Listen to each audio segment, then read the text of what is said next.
দরজা খুলে আমি ভীষণ অবাক হয়ে গেলাম। মা দাঁড়িয়ে আছেন। মাকে আমি 6 বছর ধরে দেখিনি, শুধু ফোনে কথা বলেছি। বাবার ভয়ে লুকিয়ে লুকিয়ে ফোনে কল দিতেন মা। মা আমার নতুন বাড়ির ঠিকানা জানতেন না। আবির নতুন চাকরি পাওয়ার পর আগের বাড়িটা চেঞ্জ করেছি। আমি জিজ্ঞেস করলাম, এই বাড়ির ঠিকানা কই পেলে মা? মা বলল, বলছি, তার আগে তোর বাবাকে একটা কল দে। বেচারি নিচে দাঁড়িয়ে আছে, লজ্জায় উপরে আসতে পারছে না। আমার তখন চিৎকার করে কান্না করা বাকি ছিল শুধু। উপরওয়ালা আমার জন্য এত সুখ লিখে রেখেছেন, কখনো ভাবতেও পারিনি। জীবনে আমি যা চেয়েছিলাম তার সবটুকুই পেয়েছি। আব্বা আম্মার কাছ থেকেই শুনলাম আবির আগের দিন তাদের বাসায় গিয়েছিল, তাদের সবকিছু বলেছে, আমার প্রেগনেন্সির ব্যাপারটাও। হাত জোর করে মাফ চেয়েছে। বাবার মন গলানো খুব একটা সহজ কাজ নয়, সেই কঠিন কাজটাই আবির করে ফেলেছে। আবির বাড়ি ফিরলে আমি ওকে শক্ত করে জড়িয়ে ধরে রাখলাম। ও যত করে বলতে লাগলো, প্লিজ আমাকে ছাড়ো, জামা কাপড়টা অন্তত ছাড়তে দাও। আমি তাও শুনলাম না। আমি ওকে এভাবেই জড়িয়ে ধরে সারা রাত কাটিয়ে দিব, সারা জীবন কাটিয়ে দিব। এত কিছুর পর আমি ভেবেছিলাম আমাদের আর কিছু পার বাকি নেই, কিন্তু ভুল ছিলাম আমি। সেদিন আবিরের ছুটি ছিল, বাসাতেই ছিল সে। হঠাৎ একটা ফোন এলো। ফোনে কথা বলার পর আবির অনেকক্ষণ চুপচাপ বসেছিল। আমি জিজ্ঞেস করলাম, কি হয়েছে? আবির বলল, তোমাকে আমার এক চাচার কথা বলেছিলাম না, বিরাট বড় লোক, কোটি টাকার মালিক, কিন্তু তার টাকা পয়সা কাউকে দিতে চান না। আমি বললাম, হ্যাঁ। বাবার খালাতো ভাই নাকি জানো? উনি তো গ্রামে থাকতেন। হ্যাঁ, গতকাল উনি মারা গেছেন। ও, আমি বুঝতে পারিনি। উনি ওনার সব সম্পত্তি আমার নামে উইল করে গেছেন। সম্পত্তি কম বেশি 63 কোটি টাকার। আমি অবাক হয়ে আবিরের দিকে তাকিয়ে বললাম, কি বলো আবির, তুমি ঠিক বলছো?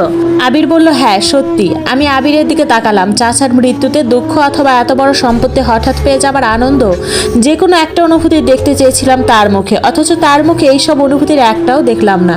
বরং তার মুখে ছিল ভয়, প্রচন্ড ভয়। ভয়ে আতঙ্কে তার মুখ শুকিয়ে এতটুকু হয়ে গিয়েছিল। আমি জিজ্ঞেস করলাম, কি হয়েছে আবির, কি হয়েছে? তুমি এমন করছো কেন? আবির কিছু বলল না, চুপচাপ গিয়ে বিছানায় শুয়ে পড়লো। সারাদিন আর বিছানা থেকে উঠলো না।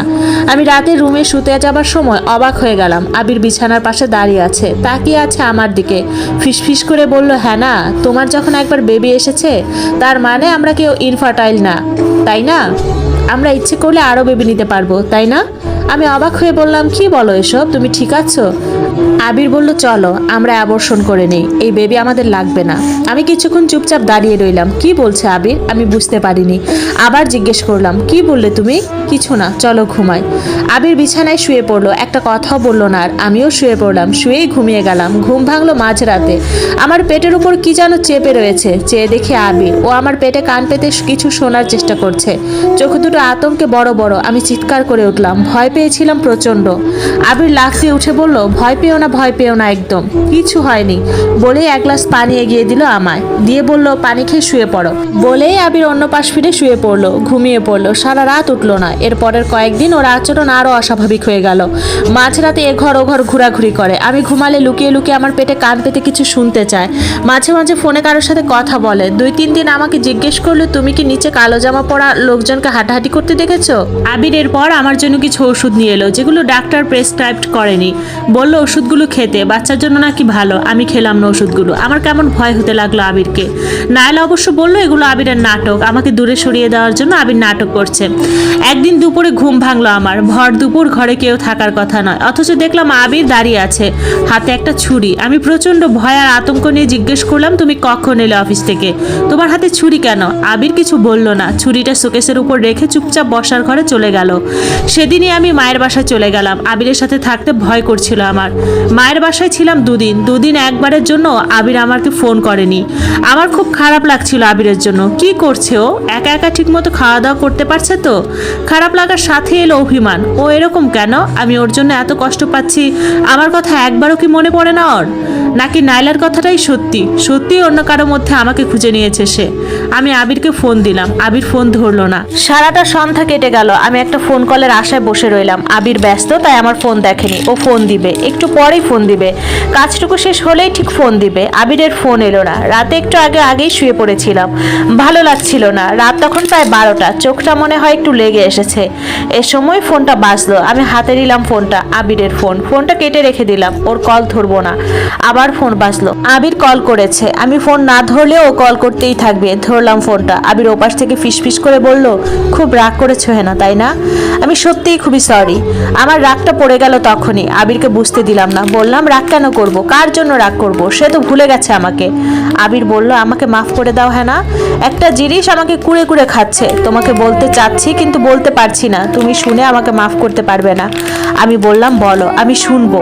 নাইলা বলতো আবির আমার সাথে চিট করলে কোনো না কোনো দিন বলবে, সেদিনটা হবে আমার জন্য খুবই কঠিন একটা দিন। আমি সেই ধাক্কা সামলাতে পারবো কিনা জানি না, অনেকেই সামলাতে পারে না। আবির কি এমন কিছুই বলবে আজ রাতে আমাকে? আজকে আমার সেই ধাক্কা সামলানোর রাত। আবির বলতে শুরু করলো, তোমার কি মনে আছে নতুন চাকরিটা পাবার 2 মাস আগে আমি একদিন খুব দেরি করে বাসায় ফিরেছিলাম, বৃষ্টি পড়ছিল, তুমি জিজ্ঞেস করেছিল এত দেরি হলো কেন বাসায় আসতে। আমি বললাম না মনে নেই। মনে থাকবার কথা না আসলে, তখন তো আমি প্রায় রাত করে বাড়ি ফিরতাম, সেই দিনও তেমনই ফিরেছিলাম। তোমাকে বলেছিলাম অফিসের কাজে দেরি হয়েছে আসতে। আসল সত্য এটা না, আসল সত্যিটা অন্য কিছু। আসল সত্যটা কি আবির? আসল সত্য হলো আমি অন্য এক জায়গায় গিয়েছিলাম, একটা আনহোলি জায়গায়। আমার বন্ধু শালুক আমাকে নিয়ে গিয়েছিল। শালুককে তো তুমি চেনো? আমি বললাম হ্যাঁ। তোমার পাগল কিসিমের বন্ধুটা? আবির বলা শুরু করলো, হ্যাঁ সেই। ও আগে পাগল ছিল না, আমাদের মধ্যে সবচেয়ে ব্রিলিয়েন্ট ছিল ও। আমরা বলতাম আমাদের কলেজ থেকে একজনও যদি বুয়েটে যায় সেটা শালুকই যাবে, অথচ শালুক কোনো ভার্সিটিতে চান্স পায়নি, কেমন জানি পাগল টাইপ হয়ে গিয়েছিল, কিসের যেন নেশায় পড়ে গিয়েছিল।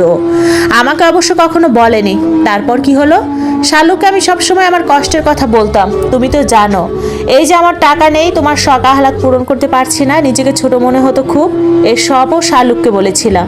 শালুক একদিন রেগে গিয়ে বললো তোর এইসব ব্যাকর ব্যাকর শুনতে শুনতে বিরক্তি ধরে গেল, চল তোকে এক জায়গায় নিয়ে যাই। ও আমাকে নিয়ে একটা বস্তির মতো ঘরে গেল, গিয়ে বলল তুই কি আসলেই চাস তো টাকা পয়সা হোক? আমি বললাম হ্যাঁ চাই। টাকার জন্য তুই সব করতে পারবি? পারবো। নিজের ধর্ম কর্ম বিসর্জন দিতে পারবি? আমার মনে হলো শালুক মজা করছে, ওর মজা কত দূর যায় সেটার দেখার ইচ্ছা ছিল আমার। আমি বললাম পারবো। তাইলে আমার সাথে সাথে বল। বলে ও কি সব ভাষা উচ্চারণ করতে লাগলো, আমি ওর সাথে সাথে সব কিছু বললাম। বলার পর সে বলল তুই এখানে বস, আমি বাইরে যাই, একজন লোক আসবে, তার কাছে তুই তোর মনের ইচ্ছা বলিস, বিনিময়ে তিনি কিছু চাইবে, সেটা তাকে দিয়ে দিস। আমি বসে রইলাম। রাত অনেক হয়েছে, বাড়ি ফেরা দরকার। শালুক মনে হয় নেশা করতে গেছে, ওর জন্য তো আর বসে থাকা যায় না, উঠে চলে আসবো। এ সময় এক লোক ঢুকলেন সেই বস্তির মতো জায়গায়। সেই লোকটাকে দেখে আমার বিস্ময়ের সীমা রইল না।